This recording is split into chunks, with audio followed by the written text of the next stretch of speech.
Apart from every point given, the most crucial and principal factor is technology and financial issues.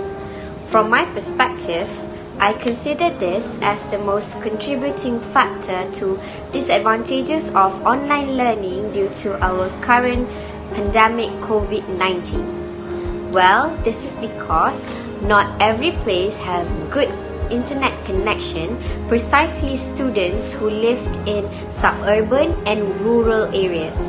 For example, I'm sure most of us are familiar with a recent viral issue where a Sabahan student named Viviana Musiban had to climb a tree in order to participate in her online exams. Talk about efforts.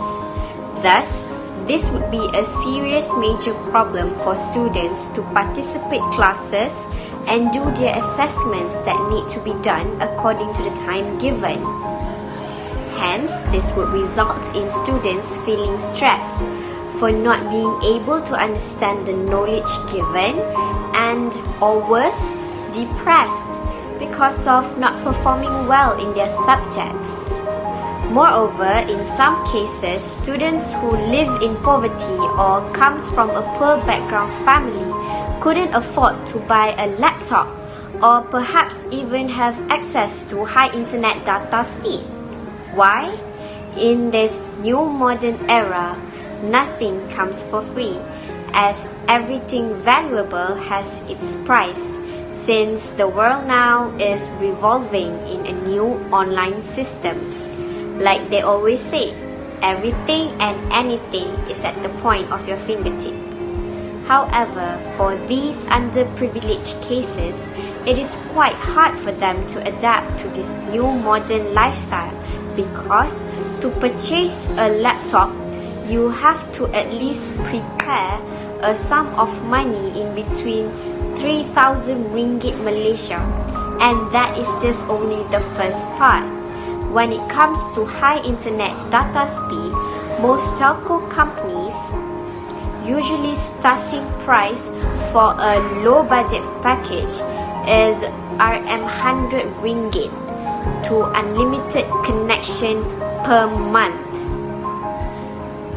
This method of learning is unfair for them as they have no choices rather than to be ignorant or decided to just give up in order to not being a burden for their family. Particular students need to work part-time due to having sudden financial issues at home. Some of their parents lost their current job or couldn't afford a living due to this pandemic. So, their children need to stand up and support for their families. How? Well, usually these kind of situations, students who face this type of difficulties will usually look for a job on a shift schedule. What I meant by shift schedule is because they have to continue their studies during daylight, so they only have the opportunity to get a job, working during night.